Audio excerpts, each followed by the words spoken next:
সেয়া ভাৰতৰ কল্পনাৰো অতীত আছিল যে চীনে ভাৰত আক্ৰমণ কৰিব। অথচ সেয়া বাস্তৱ হ'ল, চীনে ভাৰত আক্ৰমণ কৰিব। সেয়া আছিল 1962 চনৰ কথা। 80,000 সৈন্যৰ দলেৰে অপ্ৰস্তুত ভাৰতক চীনে আক্ৰমণ কৰিলে 1962 চনৰ 20 অক্টোবৰত।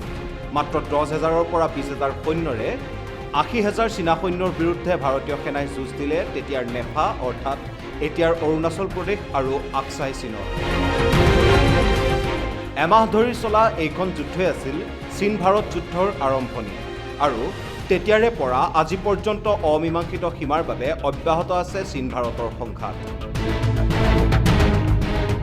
1949 চনত গঠন হোৱা পিপলছ ৰিপাব্লিক অৱ চাইনাক প্ৰথম স্বীকৃতি দিছিল কাষৰীয়া ৰাষ্ট্ৰ ভাৰতে।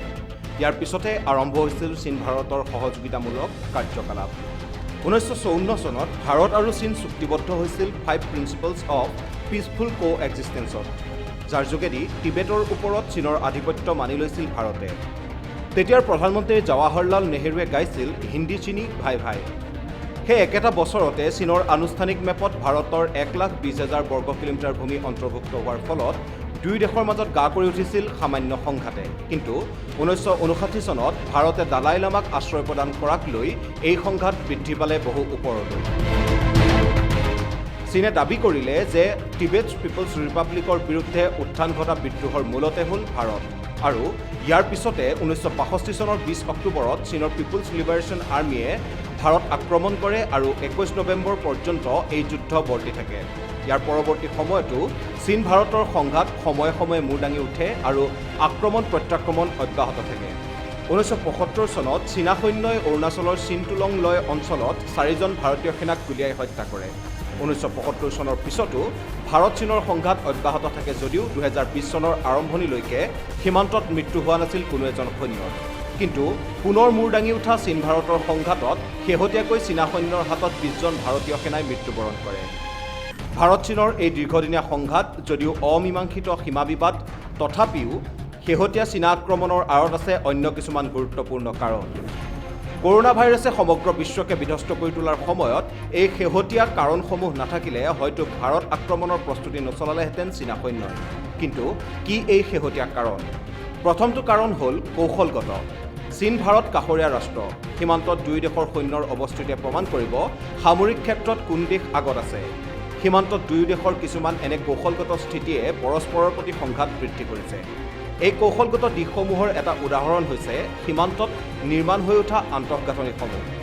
প্ৰতিৰক্ষা বিশেষজ্ঞ অজয় শুক্লাৰ মতে সীমান্তত নিৰ্মিত পথসমূহ চীনৰ আগ্ৰাসনৰ এক প্ৰধান কাৰণ।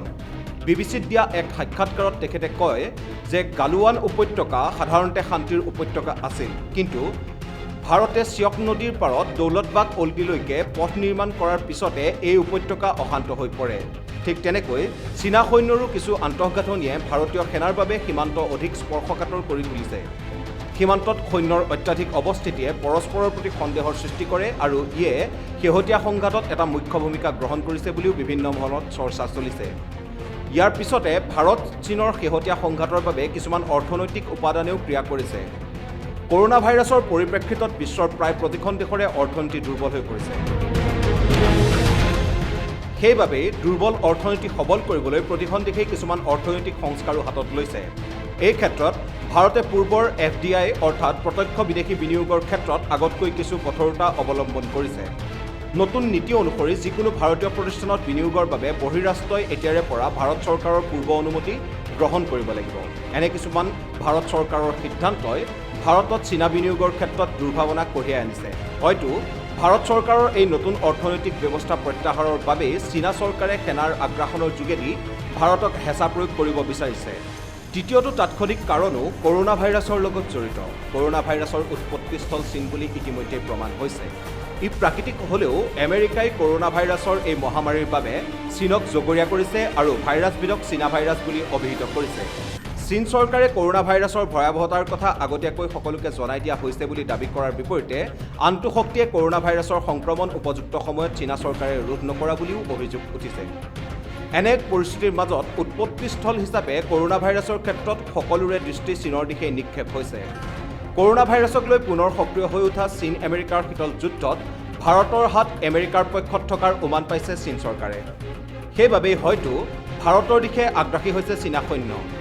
অন্যহাতে হিন্দুস্তান টাইমছত প্ৰকাশিত ৰাহুল সিঙৰ এক লিখনিত কোৱা হৈছে যে চীন ভাৰতৰ সীমা সংঘাতে চীনৰ ইউহানত কৰোনা ভাইৰাছৰ উৎপত্তি আৰু ইয়াৰ বাবে চীনৰ ওপৰত উত্থাপিত প্ৰশ্নসমূহৰ পৰা বিশ্বৰ দৃষ্টি সলনি কৰিব পাৰিব। মুখ্যতঃ এই তিনিটা বিশেষ কাৰণতে শেহতীয়াকৈ চীন ভাৰতৰ মাজত সংঘাতে মূৰ দাঙি উঠিছে বুলি বিভিন্ন পৰ্যায়ত চৰ্চা লাভ কৰিছে। অৱশ্যে দুয়োখন দেশৰ মাজত অমীমাংসিত হৈ ৰোৱা সীমাকেন্দ্ৰিক বিতৰ্কৰ সুস্থ সমাধান অবিহনে এই সংঘাতৰ অন্ত পৰিব বুলি আশা কৰিব নোৱাৰি।